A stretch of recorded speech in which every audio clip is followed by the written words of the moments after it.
আসমানটির সাথে আমার পরিচয় পারিবারিকভাবেই। তিনি আমাদের আত্মীয়ের মতোই ছিলেন। তার কাছ থেকে ঘটনা নেয়ার পর আমি নানান কাজে ঘটনাটি লেখার কথা ভুলে গিয়েছিলাম, কিন্তু আজ আমি তার জন্য অনুতাপ করছি। কেননা আসমানটি গত 3 জানুয়ারি শুক্রবার ইন্তেকাল করেন। ইন্না লিল্লাহি ওয়া ইন্না ইলাইহি রাজিউন। তার মৃত্যুর খবর শুনে আমার প্রচণ্ড খারাপ লাগে, কেননা তিনি চেয়েছিলেন তার জীবনের ঘটনাটি নিজ কানে শুনে যেতে, যা আমি তাকে দিতে পারিনি। তাই আমি তার কাছে মার্জনা প্রার্থনা করে আজ তার সেই ঘটনাটি শেয়ার করছি। রাসেল ভাইয়ের কাছে অনুরোধ, ঘটনার ভেতরের ভুল ত্রুটিগুলো ক্ষমা সুন্দর দৃষ্টিতে দেখবেন। চলুন সরাসরি আজকের ঘটনায় চলে যাই, যা আসমানটি ঢাকা থেকে আমার সাথে শেয়ার করেছিলেন। আসসালামু আলাইকুম প্রিয় ভূত.com-এর শ্রোতাবৃন্দ। আজ আমি যে ঘটনাটি আপনাদের কাছে উপস্থাপন করতে যাচ্ছি, এমন ঘটনা হয়তো আপনারা কেউ আগে কখনো শোনেননি। আমাদের জন্য এটি ছিল একটি নতুন অভিজ্ঞতা। আমরা মুসলিম হিসেবে জিন জাতিকে বিশ্বাস করি এবং সেটাই আমাদের অবশ্য কর্তব্য। আমাদের মানব জাতির মতো জিন জাতিকেও আল্লাহ তাআলা স্বয়ং সৃষ্টি করেছেন। মানুষের মাঝে যেমন ভালো কিংবা খারাপ উভয় রকমের মানুষ বিরাজমান, তেমনি জিনদের মাঝেও রয়েছে ভালো এবং খারাপ। কিন্তু বেশিরভাগ ক্ষেত্রেই আমরা শুনে থাকি মন্দ জিনের কথা। তাই অনেকের মনে এমন ধারণারও জন্ম নেয়, যার ফলে অনেক মানুষই আছেন যারা ভাবেন জিন জাতি শুধুমাত্র মানুষের অনিষ্টই করে থাকে। বাস্তবে আসলে কি তাই? চলুন দেখা যাক বাস্তবতার সাথে এই ধারণার কতটুকু মিল রয়েছে। সাল 1991। আমার কোল জুড়ে আমার ঘর আলোকিত করে জন্ম নেয় ফুটফুটে কন্যা সন্তান। ফুটফুটে সেই কন্যা সন্তান ছিল অতিশয় সুন্দরী, ঠিক যেন ছোট্ট এক পরী। আমার জীবনে এত সুন্দর কোনো মেয়ে আগে কখনো দেখিনি। এটা আমি আমার মেয়ের মা হিসেবে গর্ব করে বলছি না, বরং আল্লাহকে সাক্ষী রেখেই সত্যি কথা বলছি। ধীরে ধীরে সে বড় হতে লাগলো, আর কেন জানি না আমি তার উপর নজর লাগার ভয় পেতে শুরু করলাম। সে যেমনই ছিল সুন্দরী, তেমনি ছিল জ্ঞানী এবং কথা বলতেও ছিল খুব পটু। মানুষের সামনে এলে এমন সব কথাবার্তা বলতো যে লোকেরা তার প্রশংসার জোয়ারে ভেসে যেতে শুরু করত। আর আমি ভাবতাম কেউ যেন আবার নজর লাগিয়ে না দেয়। আমি প্রতিদিন তার পড়াশোনার জন্য তাকে কিছুটা চাপ দিতাম, আর পড়ানোর সময় নানান গল্পে নানান ছলে তাকে বোঝাতাম বাইরের লোকজনের সামনে এভাবে কথা বলতে নেই। অনেকেই হাসি ঠাট্টা করে, যা তার বা আমার চোখে পড়ে না, কিন্তু সে আমার কথা তেমন একটা পাত্তাই দিত না। বয়স কম জন্যই হয়তো আমি তাকে 5 বছর বয়সে হিজাব পরানো শিখিয়েছিলাম, যেন তার সৌন্দর্যের কিছুটা অংশ ঢাকা পড়ে, বিশেষ করে তার বড় বড় কাঁধের চুল। হিজাব পরার কারণে শুধুমাত্র ওর ছোট্ট মুখটা বের হয়ে থাকতো, আর তাকে দেখে যেন কোনো বিড়াল ছানার চাইতেও কম মনে হতো না। ওর আচরণ প্রায় 12 বছর পর্যন্ত একই রকম ছিল। আমরাও সবাই ওকে নিয়ে খুশি ছিলাম, আর খুশি থাকবই না বা কেন? সে যত কথাই বলুক না কেন, কখনোই কাউকে আঘাত করে বা কারো সাথে বেয়াদবি হয় এমন কোনো কথা তার মুখ দিয়ে কখনোই বের হতো না, আমরা শুনিনি। কিন্তু সে যখন 12 বছরে পা দিল, হঠাৎ করেই কেমন যেন পুরোপুরি বদলে গেল। আমরা ভাবছিলাম এটা হয়তো তার বাড়ন্ত বয়সের কারণে হরমোনের পরিবর্তনের জন্য হচ্ছে, তাই আমরা এই বিষয়টি তেমন একটা পাত্তা দেইনি। ধীরে ধীরে সে কেমন যেন একটু অন্যরকম হয়ে গেল, রিজার্ভ হয়ে গেল। সারাক্ষণ আল্লাহর ইবাদত নিয়ে ব্যস্ত থাকতো আর সিজদায় পড়ে থাকতো। যদিও সে ছোট থেকেই নামাজ রোজার প্রতি খুবই সতর্ক ছিল। আমার মেয়ের নামটা এখনো বলা হয়নি। আমার মেয়ের নাম খুব শখ করে আমি পরি রেখেছিলাম।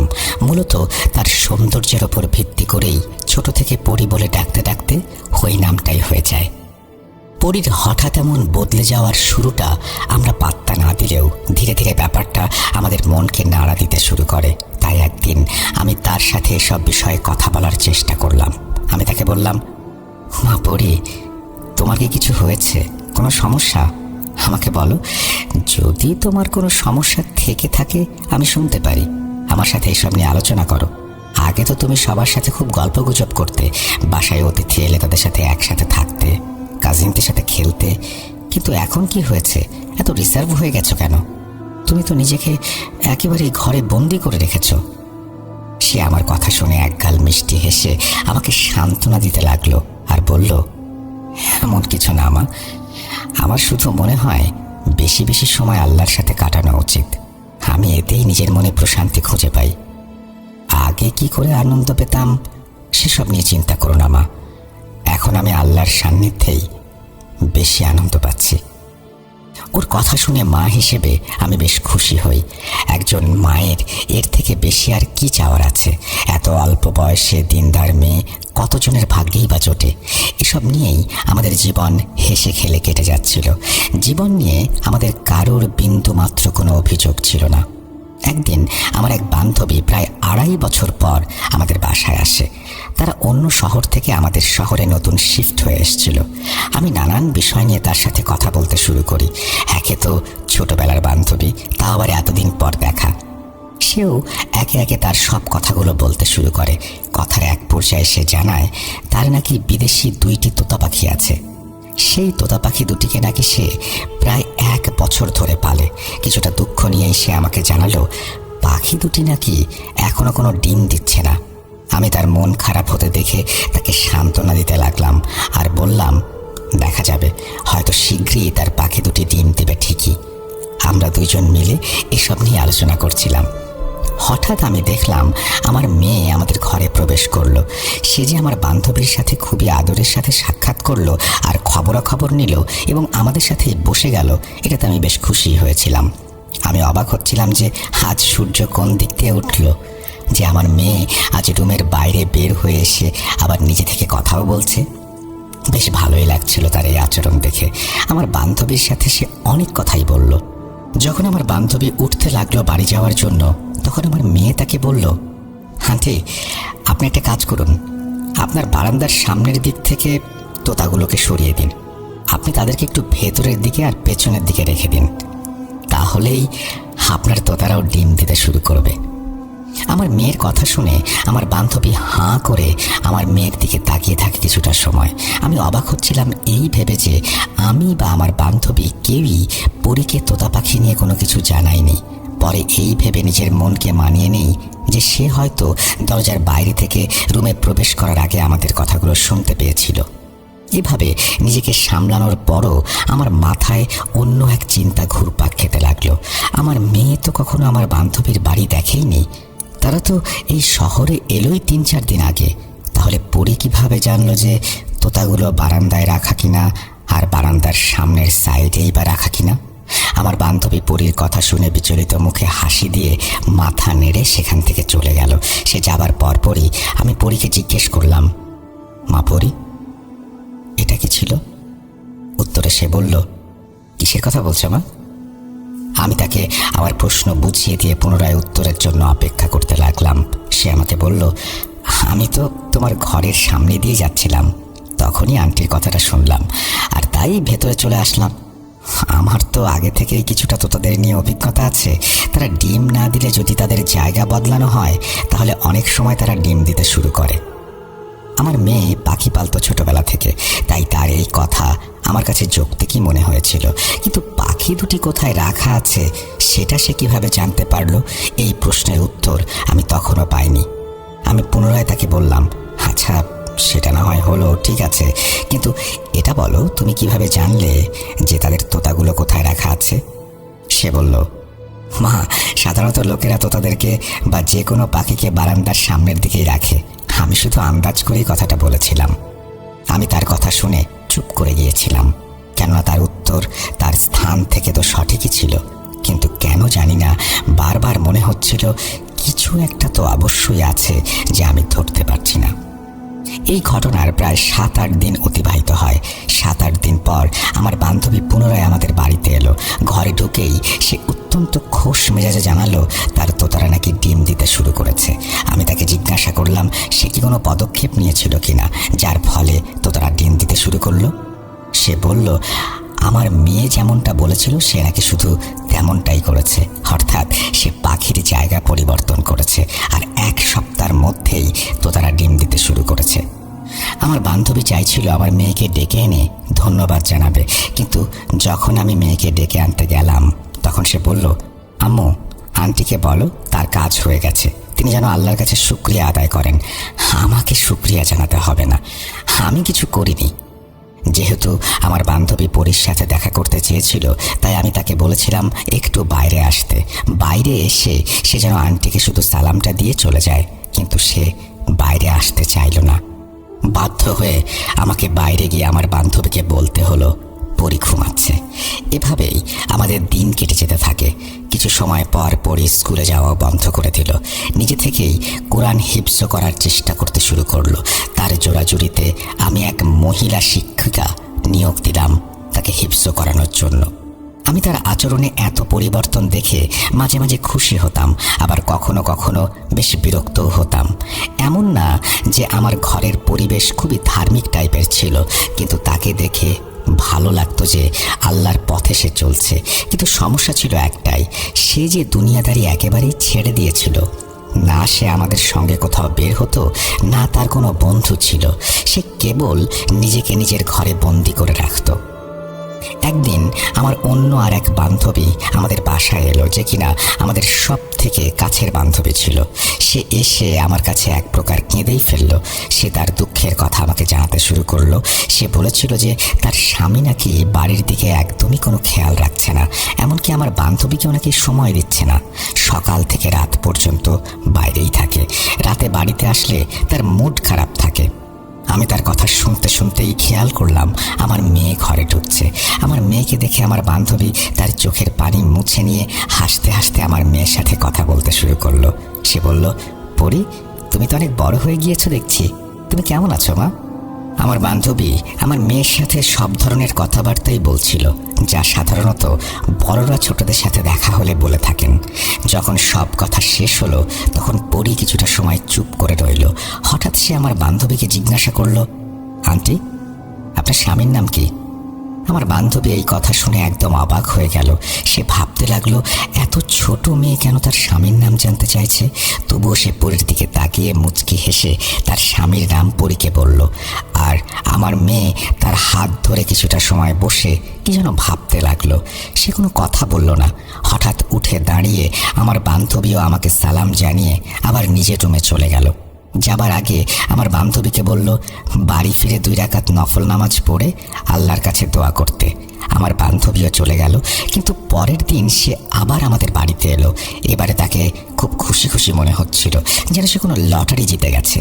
সে আমাকে বলতে লাগলো যে তার স্বামী রাতের বেলা বাড়ি এসেছিল, আর তার জন্য নাকি বিশাল বিশাল সব উপহারও নিয়ে এসেছিল।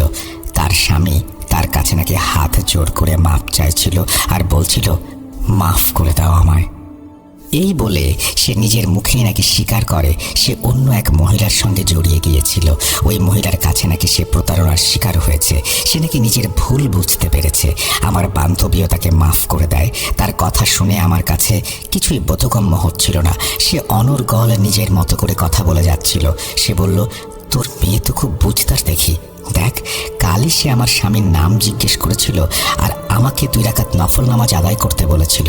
1 রাতের মধ্যেই সে সোজা হয়ে গেছে। আমার বান্ধবীর কথা শুনে আমি কি ভাববো না ভাববো কিছুই বুঝতে পারছিলাম না। পরপর 2টি অলৌকিক ঘটনা ঘটে গেল। কিভাবে ঘটলো আর কখনই বা ঘটলো কিছুই মাথায় আসছিল না। আমার বান্ধবী তার কথা শেষ করে নিজের মতো করে চলে গেল। আমি পরীর ঘরে গিয়ে সব কথা তাকে জানলাম। তাকে বললাম আমার বান্ধবীর স্বামী ঠিক হয়ে গেছে। সে শুধু একটা কথাই বলল, আলহামদুলিল্লাহ। আমি বললাম, এসব কি হচ্ছে পরী? তুমি কেন তার স্বামীর নাম জিজ্ঞেস করেছিলে? এমন চলতে থাকলে লোকজন তোমার সম্পর্কে নানা কথা বলতে শুরু করবে। তুমি এটা চাও? সে বলল, আম্মু, আমি তো শুধু নিঃস্বার্থভাবে আল্লাহর দরবারে দোয়া করি আর আল্লাহ তাআলা আমায় কবুল করে নেন। এখানে কেউ কেন কিছু বলবে? আর বললেই বা কি আসে যায় আম্মু? আমি কারো কোনো ক্ষতি করেছি নাকি কোনো অন্যায় করেছি? দোয়া করা কি অন্যায় আম্মু, তুমি বলো?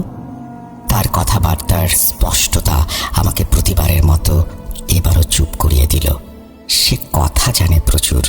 অল্প কথা বললেও এমন জ্ঞানী কথা বলতো যে তার কথা শুনে কখনোই মনে হতো না এই কথা 12 বছর বয়সী কোনো মেয়ের দ্বারা বলা সম্ভব।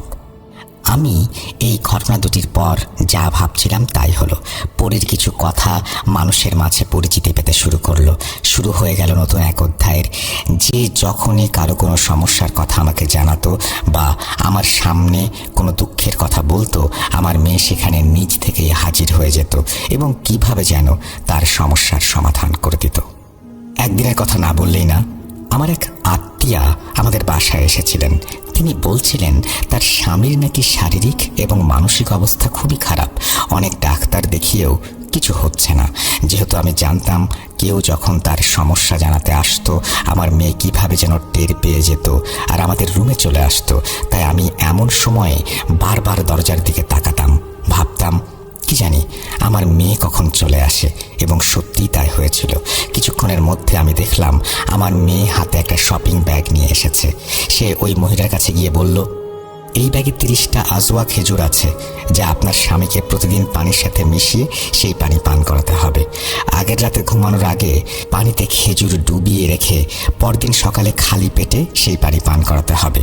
এভাবে 10 দিন খেতে হবে। আমার মেয়ের কথা শুনে সেই খেজুর নিয়ে আমার আত্মীয়া বাড়ি ফিরে গেলেন। বিশ্বাস করুন, 1 সপ্তাহের মধ্যেই সেই মহিলার স্বামী পুরোপুরি সুস্থ হয়ে গেল। আমি একের পর এক শুধু অবাকই হচ্ছিলাম। অন্যদিকে যাদের সমস্যা সমাধান হচ্ছিল তারা পরে গিয়ে অন্যদের আমার মেয়ের কথা বলছিল। কিন্তু আমরা এসব ব্যাপারে বেশ ঘাবড়ে যাই। সবাই জানাজানি হলে সমস্যা হতে পারে ভেবে আমরা ব্যাপারটা অস্বীকার করতে শুরু করি। শুধুমাত্র যাদের সমস্যা গুরুতর তাদের সাথেই আমার মেয়ে দেখা করে এবং শর্ত দেয়া হয় এ ব্যাপারে আর কাউকে কিছু না জানাতে। তারাও আমাদের কথায় রাজি হয়ে যায়। তারা প্রায় সময় আমাদের বাসায় এসে উপস্থিত হতো। বাধ্য হয়ে এলাকাবাসীর কাছে আমাদেরকে বলতে হতো এরা আমাদের আত্মীয়। আমি পরীকে বলতাম এসব ঠিক হচ্ছে না। বাইরের মানুষ যদি এ ব্যাপারে ব্যাপক পরিমাণে কোনোভাবে জেনে যায় তাহলে আমাদেরই বিপদ হবে। আমি তো চেষ্টা করতাম তাদের এড়িয়ে চলার, কিন্তু আমার মেয়েটা বলতো, মা, যেই আমার সাথে দেখা করতে আসে বা যাদের কোনো সমস্যা আছে তাদের বাসায় আসতে দাও, আমি তো কারো ক্ষতি করছি না। তার কথাগুলো এমন ছিল যে আমি তাকে না বলতে পারতাম না। তবুও যথাসম্ভব চেষ্টা চালিয়ে গিয়েছি যেন বাইরের মানুষ ব্যাপারটা জানতে না পারে। এই জন্য আমরা আমাদের বাসাটাও বদলে ফেলি। বাসা বদলানোর পর এই সমস্যাগুলো অনেকটাই কমে যায়। আমি আপনাদেরকে একটি কথা বলতে ভুলে গিয়েছিলাম। আমি আমার আত্মীয়ার স্বামীর অসুস্থতা নিয়ে একটি ঘটনা বলেছিলাম, যেখানে আমার মেয়ে আমাদের আত্মীয়ার স্বামীর জন্য খেজুর দিয়েছিল। কিন্তু অবাক করা ব্যাপার হচ্ছে আমার বাসায় তখন কোনো খেজুর থাকার কথা না। এর আগে আমরা রমজান মাস ছাড়া খেজুর কিনিনি, আর ওই সময় রমজান মাসও ছিল না। আর আমার স্বামীও খেজুর কিনে আনেননি যে আমি তার সাথে কথা বলে নিশ্চিত হয়েছি। আর পরি তো সাধারণত বাড়ি থেকে বেরই হতো না, তাহলে সে খেজুর পেল কোথায়?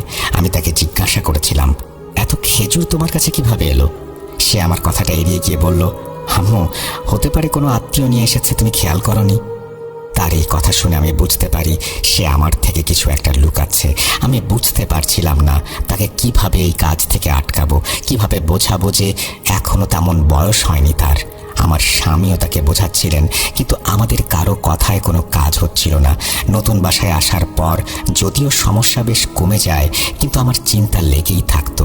আমরা আরও একটা ব্যাপার লক্ষ্য করি, আর তা হচ্ছে মানুষের সমস্যার সমাধান হলেও সে না কারো কাছ থেকে উপহার নিত, না নিত টাকা পয়সা।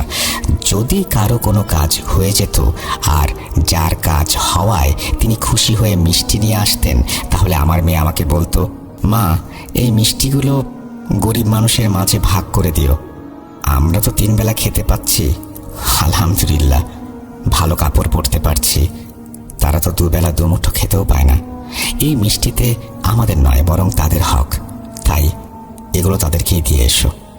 তার কথা শুনে ক্রমশই আমি অবাক হতাম। এত কম বয়সী মেয়ে এত দামি দামি কথা কিভাবে বলতে পারে? আমি তখনও জানতাম না যে এর সাথে অন্য কোনো কিছু আছে। এই বিষয়টার ধারণা আমি সেই দিন পেলাম যেদিন আমি তার অন্য এক রূপ দেখলাম। যখনই মানুষ তাদের সমস্যাগুলি নিয়ে আসতো, আমি সব সময় তার পাশে বসে থাকতাম আর সব কিছু পর্যবেক্ষণ করতাম এবং শুনতাম। আমি দেখলাম কিছু মহিলা একজন মহিলাকে জোরপূর্বক ধরে নিয়ে আসছেন। সেই মহিলা নিজেকে ছাড়ানোর জন্য আপ্রাণ চেষ্টা করছিলেন, কিন্তু তারা তাকে খুব শক্ত করে ধরে রেখেছিলেন। সেই মহিলার মুখ থেকে অদ্ভুত আওয়াজ বের হচ্ছিল।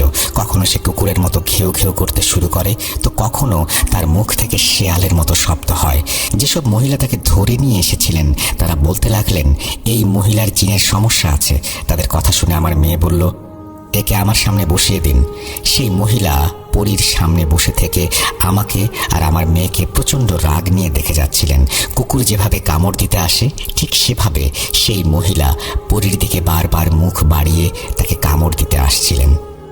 আমি সেই দৃশ্য দেখে ভীষণ ভয় পেয়ে গিয়েছিলাম। আর যখন তার সাথে আসা মহিলারা বললেন যে এর জিনের সমস্যা আছে, তখন আমি তো ভেতর থেকে আরো বেশি ভয় পেয়ে গেলাম। আমার মেয়ে তাকে অনেকক্ষণ বোঝালো আর শান্ত হতে বলল, কিন্তু তার কোনো কথায় তেমন কাজ হচ্ছিল না। ওই মহিলা কিছুতেই তার সব কর্মকাণ্ড থেকে সরে আসছিলেন না। হঠাৎ একটি আওয়াজ শুনে আমার আত্মা চমকে যায়। আওয়াজটি আমার মেয়ের। ওই মহিলার ঘেউ ঘেউয়ের পর পরবর্তী যে আওয়াজটি আমি শুনলাম সেটি ছিল এক বড় পুরুষের গম্ভীর আওয়াজ। তিনি এত জোরে বললেন, চুপ হয়ে যা, যার ফলে ওই মহিলা ভয়ে যেন একেবারে স্তব্ধ হয়ে গেল। সে যে ভীত হয়ে গিয়েছিল তা আমরা তাকে দেখে ভালোভাবেই বুঝতে পারছিলাম, কিন্তু তার সাথে আমরাও সবাই ভীত হয়ে গিয়েছিলাম। আর এর কারণ সেই পুরুষালী গলা আমার মেয়ের মুখ থেকে বেরিয়েছিল। আমি আমার মেয়ের পাশেই বসেছিলাম, কিন্তু তার সেই গলা শুনে আমি উঠে দাঁড়িয়ে গেলাম। আমার মেয়ের মুখ দেখে আমি নিজেও ভয় পেয়ে গিয়েছিলাম। তার মুখটা ছিল একেবারে ভয়ার্ত লাল। পুরুষালী গলায় সেই মহিলাকে ডাকলো, যার ওপর জিন ভর করেছিল। তার উপর জিন উপস্থিত থাকার পরেও সেই মহিলা এতটা ভয় পেয়ে যায় যেন কিছু একটা দেখে সে প্রচণ্ড ভয় পাচ্ছে। কাছে যেতেই পরি তার হাত ধরল এবং একই পুরুষালী গলায় তাকে জিজ্ঞেস করতে লাগলো, কি করছিস এসব? এই মহিলাকে কেন এত বিরক্ত করছিস?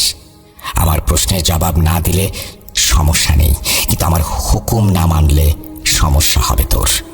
এবার ভেবে দেখ কি করবি। পরীর কথা শুনে সেই মহিলার ওপর ভর করা জিন পরীর সামনে একেবারে বাচ্চা ছেলের মতো কাঁদতে শুরু করলো। তার অবস্থা এমন ছিল যেন মাছকে কেউ পানির বাইরে বের করে নিয়ে এসেছে। সে বলল, হুজুর আমাকে মাফ করে দিন, আমি আর বিরক্ত করব না। আমি জানতাম না এরা আপনার কাছে আসবে। সে সব বলতে বলতে যেভাবে চিৎকার করছিল আর বলছিল, মেরো না আমায়, মেরো না, মনে হচ্ছিল যেন কেউ সামনে আছে যিনি কিনা তার উপর ক্রমাগত আক্রমণ করে যাচ্ছেন। হঠাৎ সেই মহিলা পরীর পায়ে পড়ে গেলেন আর বলতে লাগলেন, হুজুর আমাকে মাফ করে দিন। আমি সবচেয়ে বেশি অবাক হচ্ছিলাম এই ভেবে যে সে আমার মেয়েকে হুজুর বলছে কেন। এরপর মহিলা সেখান থেকে চলে গেলেন। তিনি কিছুক্ষণের জন্য অজ্ঞান হয়ে পড়ে রইলেন। কিছু সময় পর আমার মেয়েও আবার স্বাভাবিক হয়ে গেল। মহিলার জ্ঞান ফিরে এলো আর তিনিও স্বাভাবিক হয়ে গেলেন এবং তারা সকলেই প্রস্থান করলেন। যখন সব মহিলারা চলে গেল তখন আমি পরীকে জিজ্ঞেস করলাম, পরী এসব কি হচ্ছে? তুমি কিভাবে এমন পুরুষের মতো করে কথা বলতে পারো? তখন সে কিছুটা চুপ হয়ে রইল। আমিও তার উত্তরের অপেক্ষা করছিলাম। সে নীরবতা ভেঙে বলল যে সে আমাকে একটা কথা বলতে চায়। সে আমাকে অনুরোধ জানায় মানুষের সাহায্য করতে, আর এই সব কিছুতেই তাকে নাকি একজন ভালো জিন সাহায্য করছে। তিনি পরীকে মানুষের সহায়তার জন্য একটা মাধ্যম বানিয়েছেন। আর যেহেতু এটি ভালো কাজ আর মানুষের সেবা করা আর তাদের বিপদ আপদে পাশে দাঁড়ানো মুসলিম হিসেবে সবার কর্তব্য, তাই সেটাকে মেনে নিয়েছে। আমি তার কথা শুনে তাকে জিজ্ঞাসা করলাম, কি বলছো তুমি? তুমি কি বুঝতে পারছো তুমি কি বলছো? এর মানে কি কোনো ভালো জিন আছে তোমার সাথে? এটা কি আদৌ আমার পক্ষে মেনে নেওয়া এত সহজ হবে? আগেও আমি জিজ্ঞেস করেছি তোমার কাছে তোমার কোনো সমস্যা আছে কিনা, তুমি কিছুই বলনি। আর আজ হঠাৎ এভাবে সব বলতে শুরু করলে। একবারও ভাবলে না তোমার বাবা মায়ের কেমন লাগবে? হোক সে কোনো নেক জিন, ভালো জিন, করুক সে মানুষের উপকার, কিন্তু আমরা এসব কিভাবে মেনে নেব? আমি অঝরে কেঁদে বুক ভাসালাম। আমার মেয়ে আমাকে সান্ত্বনা দিয়ে বলল, আম্মু তুমি নিজেই দেখো আমাদের ধর্ম আমাদের কি বলে, সুন্দর চরিত্রের পাশাপাশি মানুষের কল্যাণে এগিয়ে যাবার, কারো অনিষ্টের কারণ না হবার। আমি তো সেই ধর্মের নিয়ম মেনেই চলছি, আর যিনি আমার সাথে আছেন তিনিও তো আমাকে আমাদের ধর্মের ব্যাপারে বিস্তারিত জানিয়েছেন, আল্লাহর পথে চলার শিক্ষাদান করেছেন। তিনি আমার শিক্ষক হয়ে আছেন। তিনি যেভাবেই থাকবেন, তোমরা এসব নিয়ে ভয় পেও না। তোমাদের পরি তোমাদেরই থাকবে। তার কথা শুনে আমি তাকে জড়িয়ে ধরি। আমি আমার মেয়েকে হারাতে চাই না, তাই ভয় পাচ্ছিলাম। কিন্তু যখন ভাবি সে কখনো কারো কোনো ক্ষতি বা মনোকষ্টের কারণ হয়নি, তখন মনে কেমন যেন এক অদ্ভুত প্রশান্তি অনুভব করি। কিন্তু সবকিছুর পরও যখন থেকে পরি আমাকে বলেছিল যে তার সাথে নেক বা ভালো জিন আছে, তখন থেকেই আমার মনে একটা ভয় জেগে উঠেছিল। সে কিছুতেই পিছিয়ে যেতে প্রস্তুত ছিল না। আমি বুঝতে পারছিলাম না কিভাবে তাকে পেছনে সরাবো। কোনো উপায়ন্তর না দেখে আমি আমার পরীকে আল্লাহর কাছে সমর্পণ করি। এছাড়া আমার আর কিছুই করার ছিল না। তার পুরুষালী গলায় কথা বলা, মানুষের সমস্যা সমাধান করা, এসব তো 12 বছরের একটা মেয়ের পক্ষে কখনোই সম্ভব নয়। তার সাথে ভালো জিন আছে বলেই সে এই কাজ করতে পেরেছে, যা আমার আর বোঝার বাকি থাকলো না। থাক সেসব কথা। একদিন আমার স্বামীর অফিসের বস তাকে অফিসে ডেকে নিয়ে বললেন, একটু দরজা লক করে ভেতরে আসুন। আমার স্বামী বসের কেবিনে প্রবেশ করার পর বস তাকে বললেন, আমি আপনার মেয়ের ব্যাপারে কিছু কথা শুনেছি, এই কথাগুলো কি সত্যি? বসের এমন প্রশ্ন শুনে আমার স্বামী বেশ ঘাবড়ে যান আর এসব অস্বীকার করতে শুরু করেন। পরীর বাবা তাকে জিজ্ঞেস করেন তাকে এসব কথা কে বলেছে। বস তাকে জানান তার এক আত্মীয়ার জিনের সমস্যা ছিল। সে কুকুরের মতো ঘেউ ঘেউ করত আর প্রচণ্ড আক্রমণাত্মক হয়ে উঠেছিল। আমার মেয়ের চিকিৎসায় সে এখন পুরোপুরি সুস্থ। আমার স্বামী বুঝতে পারলেন তার বস কোন মহিলার ব্যাপারে কথা বলছেন। তিনি সবই জেনে গেছেন জিনের ব্যাপারে। তিনি বসকে বললেন, স্যার, আমি জানি না আসলে কি সত্যি কি মিথ্যা, কিন্তু লোকজন বলেন যে তাদের সমস্যাগুলো নাকি মিটে যায়। এটা শুনে তার বসের চোখে পানি চলে এলো। তিনি বললেন, আমি গত 10 বছর ধরে এত বড় এক পরীক্ষার মধ্যে আছি, তোমাদের সে কথা কি আর বলবো। তারপর তিনি কাঁদতে কাঁদতে আমার স্বামীকে বললেন, আমার একটা ছেলে আছে, তার বয়স প্রায় 30 বছর। 20 বছর বয়স পর্যন্ত সে খুব ভালোই ছিল, নিয়মিত কলেজে যেত, অনেক বন্ধুও ছিল। কিন্তু এরপর কি যে হলো কেউ জানে না। সে লোকজনের ওপরে হামলা করতে শুরু করলো। তার মস্তিষ্কের অবস্থা এমন মনে হচ্ছিল যেন ভেতর থেকে তা পুরোপুরি নষ্ট হয়ে গেছে। গত 10 বছর ধরে বিশ্বের নানান প্রান্তে ছুটে বেড়াচ্ছি, ডাক্তার দেখিয়েছি, কিন্তু কোনো চিকিৎসাতেই তার বিন্দু মাত্র কোনো উন্নতি হয়নি। বলতে গেলে আমার চেষ্টায় 1% সফলতাও পায়নি। সে এতটাই বেপরোয়া আর হিংস্র হয়ে উঠেছে যে গত 10 বছর ধরে আমরা তাকে শেকল দিয়ে বেঁধে রেখেছি। তাকে ঘুমের ইঞ্জেকশন দিয়ে ঘুম পাড়ানো হয়।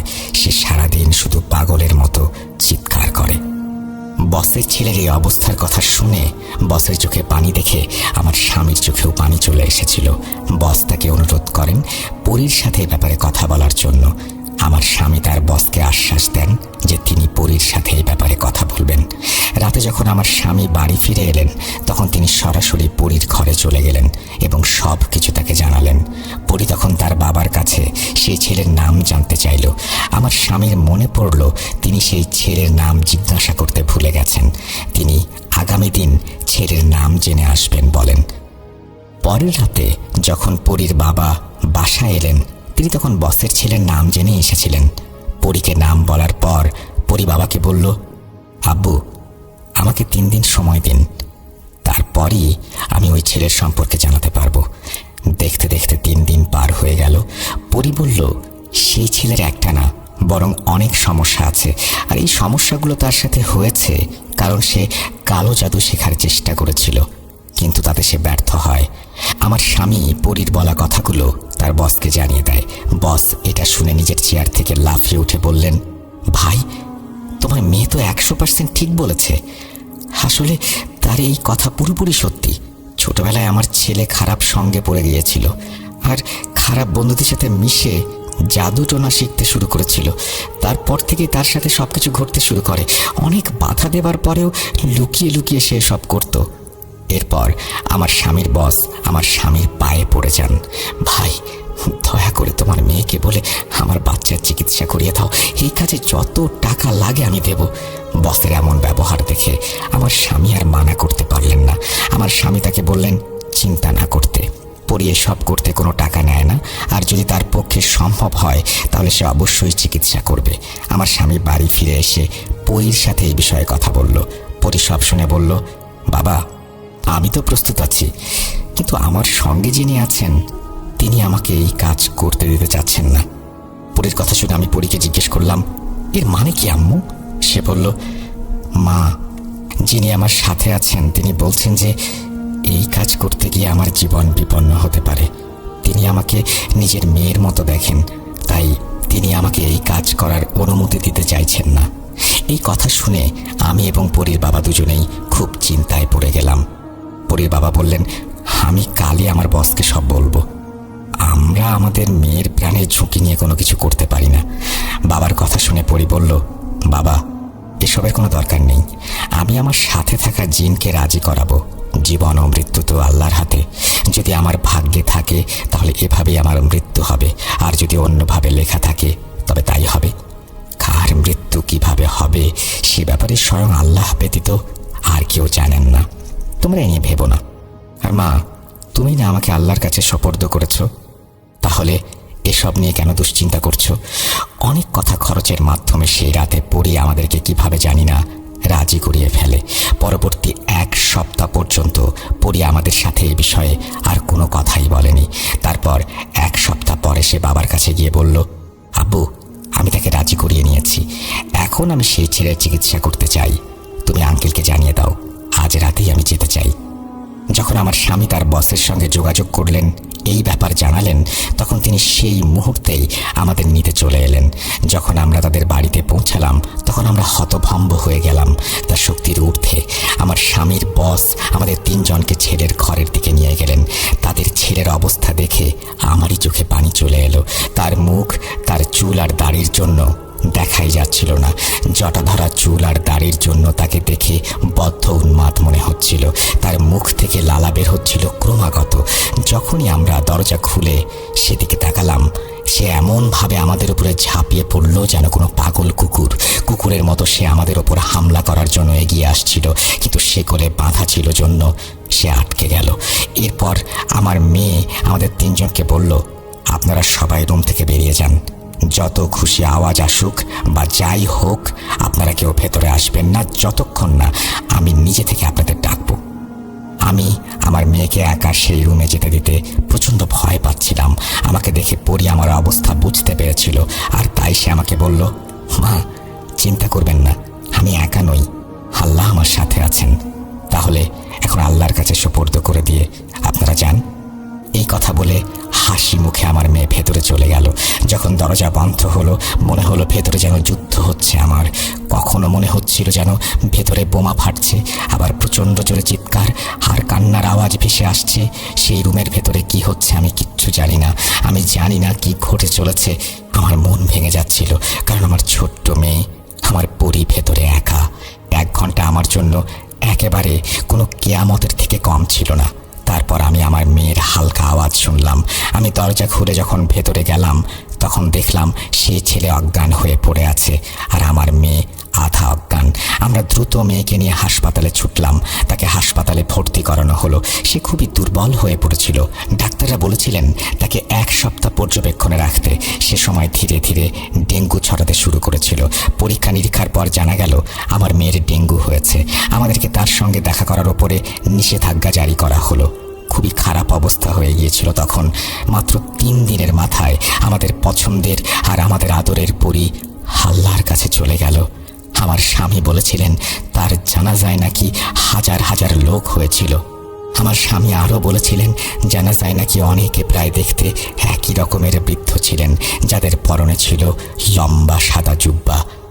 আমার স্বামীর মতে মেয়ের জানাজায় জিনও সামিল হয়েছিল। আমার স্বামীর বসের ছেলে এরপর পুরোপুরি সুস্থ হয়ে যায়। আমি নিজেই তার সঙ্গে দেখা করে এসেছি। তাকে দেখে একদমই মনে হয়নি কিছুদিন আগেও সে শিকলে বাঁধা ছিল। আমার ছোট্ট পরী 12 বছরের জীবনে যেই কাজটা করে গেছে অনেকেই পুরো জীবনেও করতে পারেনি। সে ছিল আমার একমাত্র মেয়ে। দুঃখ তো মনে খুবই বেশি আছে, কিন্তু খুশিও লাগছে যে তার জীবন মানবতার জন্য উৎসর্গ করে গেছে। সে আল্লাহর ইবাদত করতে করতেই আমার মেয়ে চলে গেছে। এই বলে আসমা আন্টি তার ঘটনা শেষ করেন। ঘটনাটি যেমন শিক্ষণীয় তেমনি মর্মান্তিক। শিক্ষণীয় বিষয় এই যে মানুষের উচিত মানুষের পাশে দাঁড়ানো, কেননা মুসলিম হিসেবে এটাই আমাদের কর্তব্য। আর মর্মান্তিক কারণ 12 বছর বয়সে একজন মানুষের সেবায় নিজের জীবন উৎসর্গ করে চলে গেছেন। মন থেকে শ্রদ্ধা আসছে পরীর জন্য। আল্লাহ এমন পরী যেন আমাদের সবার পরিবারে দান করেন। আজ তাহলে বিদায় নিচ্ছি, আবার ফিরে আসব দ্রুত নতুন কোনো ঘটনা নিয়ে। আসসালামু আলাইকুম। এই বলে সিফাত আলম শেষ করেছেন তার ঘটনা। এবং আপনারা জানেন যে বার্থডে স্পেশালে আমরা রেগুলারই স্পেশাল সব ঘটনা শোনাচ্ছি আপনাদের। তারই একটি ঘটনা আজকে শোনানো হলো। আশা করছি এই ঘটনাটি আপনাদের ভালো লেগেছে।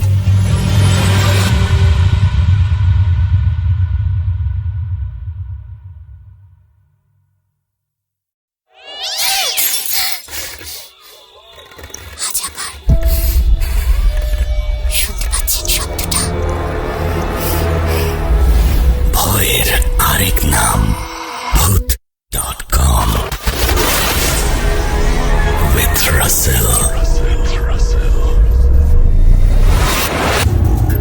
ওয়েলকাম ব্যাক টু ভূত.com। আশা করছি আপনারা সবাই ভালো আছেন এবং ভালোর দলে আছেন। আমিও ভালো আছি এবং 177তম এপিসোডে আপনাদের সবাইকে স্বাগত জানাচ্ছি আমি রাসেল। আশা করছি আজকের এই এপিসোডটিও আপনাদের ভালো লাগবে। যদি ভালো লাগে অবশ্যই আমাদেরকে জানাবেন এবং আমাদেরকে ইমেল করতে হলে আমাদের ইমেল অ্যাড্রেসটা আপনারা একটু মনে রাখবেন। আমাদের ইমেল অ্যাড্রেস হচ্ছে russell.booth.com@gmail.com। আপনার নাম, ঠিকানা এবং ফোন নাম্বার সহ আপনার জীবনে ঘটে যাওয়া বা আপনার জানা সেরা ঘটনা লিখে পাঠিয়ে দিন আমাদের কাছে। ঘটনার শুরুতে অবশ্যই উল্লেখ করুন ঘটনাটি আপনি স্টুডিওতে এসে শেয়ার করতে চান নাকি আপনি চান আপনার ঘটনা আমরা পড়ে শোনাই। যারা দেশের বাইরে রয়েছেন তারা সরাসরি অডিও ক্লিপ পাঠাতে পারেন বা লিখেও পাঠাতে পারেন ঘটনা।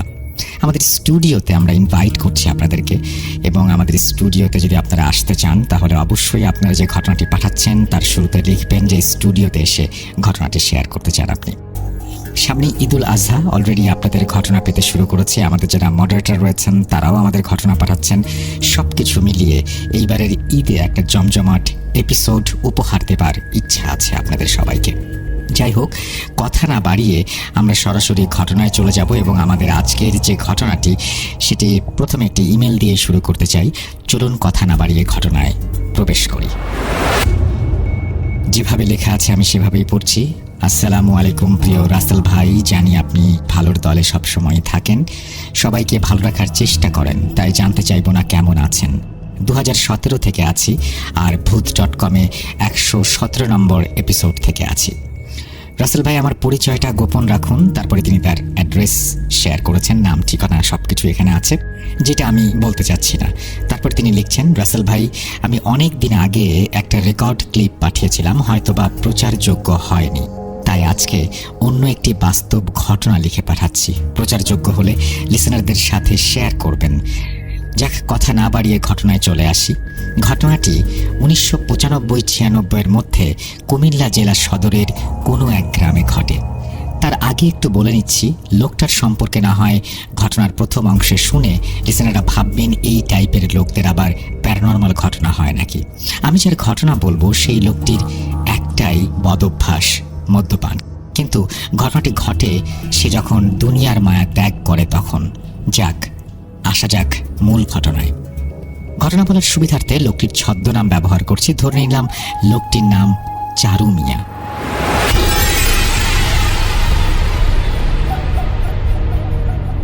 একদিন চারু মিয়া অনেক বেশি মদ্যপান করে। সারাদিন যা রোজগার করে বেশ কিছু অংশ মদ্যপান করে এবং বাকিগুলো পকেটে থাকে বা কখনো কোথাও পড়ে যায়, তার কোনো ঠিক নেই। ঠিক সেদিন মদ্যপান করে বাড়ি আসার পর কোনো বাজার সদাই না থাকায় তার স্ত্রী এবং বাচ্চারা সবাই চিৎকার চেঁচামেচি শুরু করে। তখন চারু মিয়া এতটাই নেশাগ্রস্ত ছিল যে তার কোনো হিতাহিত জ্ঞান ছিল না। সে তখন ঘর থেকে তরকারি কাটার একটা বটি নিয়ে এসে বলে সবাইকে জবাই করে ফেলবেন। তার আশেপাশের অনেক লোক তখন জড়ো হয়ে গেছে। সবাই যখন চেষ্টা করছে ওর হাত থেকে বটিটি নিতে, তখন সে চাচ্ছে কাউকে না কাউকে আঘাত করতে। এক পর্যায়ে উপস্থিত সমস্ত লোকজন ভাবেও নি এমন একটা ঘটনা ঘটবে। চারু মিয়া কাউকে আঘাত করতে না পেরে নিজের গলায় বটি চালিয়ে দেয়। তখন উপস্থিত সবাই যারা ছিল তারা সবাই অনেকে ভয় পেয়ে যায়। তখন মুহূর্তের মধ্যেই তার হাত থেকে বটি পড়ে যায় এবং অতিরিক্ত রক্তক্ষরণের ফলে সে মাটিতে লুটিয়ে পড়ে। সবাই তাকে ধরতে আসবে, তখন আচমকা দুই হাতের দুই আঙুল দিয়ে গলায় একটা টান দেয়। ততক্ষণে 2-3 জন এসে গামছা দিয়ে গলা পেঁচিয়ে হাসপাতালে নিয়ে যাওয়ার ব্যবস্থা করে ফেলেছে। কিন্তু হাসপাতালে যাওয়ার আগেই পথেই সে মারা যায়। এখান থেকেই মূল ঘটনার শুরু। সে আত্মহত্যা করলেও সে যেহেতু সুস্থ মানুষ ছিল না, তাই গ্রামের কবরস্থানে তাকে দাফন করতে কোনো বাধা ছিল না এবং দাফন কাজও অনেক দ্রুত করা হয়। তার মৃত্যুতে যারা উপস্থিত ছিল তাদের অনেকেই সেই চোখের সামনে ভয়ানক আত্মহত্যা দেখে মারাত্মকভাবে ভয় পেয়েছিল। গ্রামের যে কবরস্থানে তাকে দাফন করা হয়েছে তার পাশেই যাতায়াতের রাস্তা এবং অন্য পাশে বিশাল দিঘির সমান, কিন্তু সবাই পুকুর বলে। আর ঘটনা যখন 1995 সালের, তখনকার সময় সন্ধ্যার পরে এই রাস্তায় মানুষের যাতায়াতটা অনেকটা কম ছিল। যেদিন তাকে দাফন করা হয় তার পরদিন থেকেই এই গ্রামের এবং পাশের গ্রামের যারাই এই রাস্তা দিয়ে একটু রাত করে যাওয়া আসা করে তারাই দেখে চারু মিয়া রাস্তার পাশে হাঁটাহাঁটি করছে, কেউ বা দেখে কবরস্থানের দেয়ালের উপরে হাঁটাহাঁটি করছে। তখন অনেকেই ডাক দেয় কিন্তু সাড়া পায় না, ভাবে হয়তোবা আজকে বেশি নেশা করেছে তাই এমনটা হচ্ছে। কিন্তু সেই মানুষগুলো যখন বাড়িতে ফেরে এবং জানতে পারে যে চারু মিয়া আর এই পৃথিবীতে নেই, তখন তারা ভাবে তাহলে আমরা কাকে দেখলাম। মাঝরাতে আশেপাশের মানুষগুলো রাতে সজাগ হলে কেন যেন একটা শব্দ পায় কবরস্থান থেকে, আর অনেকগুলো কুকুরের ঘেউ ঘেউ আওয়াজ। সপ্তাহখানেক পরের ঘটনা, ভয়ঙ্কর এক ঘটনা। চারু মিয়ার পাশের বাড়ির এক লোক ব্যবসার কাজে বাইরে ছিলেন এবং অনেকদিন ধরেই সেখানে ছিলেন। তিনি যেদিন বাড়ি ফিরবেন ওই কবরস্থানের কাছাকাছি আসতেই চারু মিয়াকে দেখেন। তখন বলেন, চারু ভাই, এত রাতে কি করো এখানে, বাড়ি চলো। তখন চারু মিয়া আস্তে আস্তে হাঁটছে। ওই লোক আবার বলল, চলো না, আমি বাড়ি নিয়ে যাব। এই বলে যখন লোকটি চারু মিয়ার হাতটা ধরল, ঠিক তখনই চারু মিয়া মাথা উঠিয়ে তাকালো। প্রতিবেশী লোকটা ভয়ে দেখল চারু মিয়ার গলায় ক্ষত এবং সেখান দিয়ে ফিনকি দিয়ে রক্ত বের হচ্ছে, আর চারু মিয়া 2 হাতে আঙুল দিয়ে গলায় আস্তে আস্তে টান দিচ্ছে। লোকটা ভয়ে একদম জমে গেছে। যখন তার সামনে চারু মিয়া ভীষণ বাজেভাবে একটা হাসি দিল, লোকটা তখন জোরে একটা চিৎকার দিয়ে মাটিতে পড়ে যায়। তার যখন জ্ঞান ফেরে, কবরস্থানে পাশের বাড়িতে বাড়ির অনেক মানুষ তাকে ঘিরে আছে, কিন্তু সেই ভদ্রলোক প্রায় 3 দিন কোনো কথাই বলতে পারে না। আর এই 3-4 দিন তার ভীষণ জ্বর হয়। পরে সবাইকে বলে তার সাথে কি ঘটনা ঘটেছিল। সবাই বলে চারু মিয়া তো আর নেই, মারা গেছে। তখনকার সময় যোগাযোগ ব্যবস্থা তেমন ভালো ছিল না, কে তাকে ফোনে জানাবে চারু মিয়া নেই। তারপর ধীরে ধীরে সবার মধ্যে ছড়িয়ে পড়ল। সন্ধ্যার পর কেউ আর একা রাস্তায় বের হতে সাহস করে না। অনেকেই এই এলাকায় আসলে দূর থেকেই অপেক্ষা করে আরও লোকজন আসলে একসাথে যাবে বলে। পাড়ার অনেক ছেলেমেয়েরাই যখন 10-12 জন একটা গ্রুপ বানায়, 2-1 জন কেউ আসলে তাদের রাস্তা পার করে দেয়। আর একদিনের ঘটনা। লেখাটা অনেক বড় হয়ে যাচ্ছে, আমি ছোট করার চেষ্টা করছি। আসলে সম্পূর্ণ ঘটনা বলতে গেলে ইমেইলে অনেক বড় হয়ে যাবে। আরেকদিন এলাকার এক মুদি দোকানদার তার দোকানের মালামাল কিনে এলাকার একটা রিকশায় দিয়ে উনি সাইকেল দিয়ে পিছে পিছে আসছিলেন। রাত তখন প্রায় 9টা বাজবে। হঠাৎ মাঝ রাস্তায় তার সাইকেলের পাংচার হয়ে যায় এবং রিকশাওয়ালা ভাইকে তিনি ডাকলেও রিকশাওয়ালা ভাই শুনতে না পেয়ে চলে যায়। তখন দোকানি কি করবেন, এত রাতে সাইকেল মেরামতের দোকানও বন্ধ, কোনো উপায় না পেয়ে হাঁটা ধরলেন। তার মধ্যে সে ভয় পেতেও শুরু করলেন। এতখানি রাস্তা হেঁটে যাবেন, কিন্তু কবরস্থানের পাশ দিয়ে যাবার সময় কি হবে। ওইদিকে রিকশাওয়ালা ভাই কবরস্থানের কাছাকাছি আসতেই দেখে দূর থেকে সাদা কোনো মানুষের অবয়বের মতো কিছু একটা মুভ করছে। সে তখন থেমে গেল আর পেছনে ফিরে দেখলো দোকানি নেই। রিকশাওয়ালা চিন্তিত হয়ে পড়লেন, উনি আবার কোথায় গেলেন, আমি একা কিভাবে যাব। রিকশাওয়ালা ভাই অনেকক্ষণ অপেক্ষা করতে করতে কাউকে না পেয়ে চিন্তা করলেন একাই যাবেন। তখনই সাদা অবয়বটি মনে হচ্ছে ধীরে ধীরে কাছে এগিয়ে আসতে লাগলো। তিনি রিকশাটিকে সাইডে রেখে সেই বড় পুকুরের পাড় দিয়ে ওই পারে যাওয়ার জন্য হাঁটা দিলেন। বলে রাখা ভালো, পুকুরের 2 পারে কিছুটা জঙ্গল ও কয়েকটা কবর রয়েছে, সেগুলো সবই পারিবারিক। এখান দিয়ে সন্ধ্যার পরে কেউ যায় না, যদিও কেউ কখনো কিছু দেখেনি। এখন রিকশাওয়ালা ভাইয়ের কাছে যেন চারু মিয়ার কবর থেকে এই জঙ্গলের রাস্তা অনেক ভালো। তিনি অনেকক্ষণ হাঁটার পর অপর পাশে গিয়ে দেখেন এলাকার ছেলেগুলো নেই। রিকশাওয়ালা ভাই চেনেন সবাইকে। উনি 2-3 জনকে ডাক দিলেন, তারা আসতে চাইছিল না। অনেক অনুরোধ করে তাদের সবাইকে জড়ো করলেন তিনি এবং একসাথে লাঠি নিয়ে ওই পাশে গিয়ে রিকশাটা আনবেন বলে হাঁটতে শুরু করলেন। দূর থেকে কেউ চিৎকার করে ডাকছে। একটু পরে দেখেন দোকানি আসছে। তখন দোকানি কেন দেরি হলো বলল, আর রিকশাওয়ালা ভাইও কতটুকু ভয় পেয়ে জঙ্গলের রাস্তা দিয়ে ওই পাশে গিয়েছে সেটাও বলল। ওই পাশে গিয়ে ছেলেগুলো বলল এক কথা, তারা আজকে শুধুমাত্র 3 জন করে 2 পাশে ছিল। 2 পাশে তারাই দেখলো কবরের ওপর অদ্ভুত ধরনের একটা আলো জ্বলছে আর নিভছে। এটা দেখে তারা কেউ ভাবছে একবার রাস্তায়, একবার কবরস্থানের দেয়ালের উপর কেউ যেন হাঁটাহাঁটি করছে। পরে 2 পাশে ছেলেরা জোরে চিৎকার করে একে অপরকে ডাক দিতে লাগলো। তখন আশেপাশের বাড়ি থেকে মানুষ বেরিয়ে আসলো এবং জিজ্ঞেস করলো কি হয়েছে। তখন তাদেরকে ঘটনা বললে তারা কিছুই দেখতে পায় না। পরে ওই পাশের ছেলেগুলোকে নিয়ে আসতে দেখে তারাও অনেক ভয় পেয়েছে। এরপর যে যার বাড়ি চলে যায়। গ্রামবাসীর মধ্যেও একটা আতঙ্ক ছড়িয়ে পড়ে। তারা পাশের 2 গ্রামে পরের এক মসজিদের হুজুরের কাছে যান, কেননা ওই হুজুর অনেক কামেল বান্দা ছিলেন। হুজুর পরদিন সন্ধ্যার পর আসলেন এবং গ্রামবাসীকে বললেন, এটা ভয়ের কিছু নেই। চারু মিয়ার মৃত্যুটা অস্বাভাবিক মৃত্যু, তাই একটা দুষ্টু জিন সুযোগ পেয়ে এই কাজ করেছে। মানুষ যখন ভয় পাওয়া শুরু করলো তখন ওই জিন ইচ্ছে করেই সবাইকে আরো ভয়ঙ্করভাবে ভয় দেখাতে শুরু করলো। আর চারু মিয়ার দাফনে হয়তোবা কিছু ভুল ছিল। যাক, এশার নামাজের পর তোমরা সবাই আসো, আমি গায়েবানা জানাজা পড়ে দোয়া করে দেব। ইনশাল্লাহ আর কোনো সমস্যা হবে না।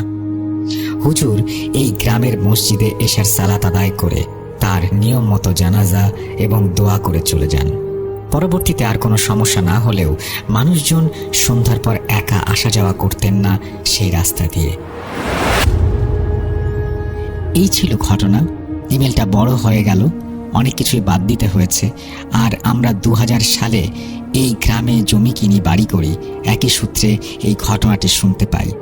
ছোট বড় সবারই মুখে এই ঘটনা শোনা যায়। তাই রাসেল ভাই, আমি 100% সত্য ঘটনা এটাকে বলবো। প্রচারযোগ্য হলে প্রচার করবেন, আর ঘটনা সিলেক্টেড হলে আমাকে জানাবেন। এই প্রথম আমি অনেক বড়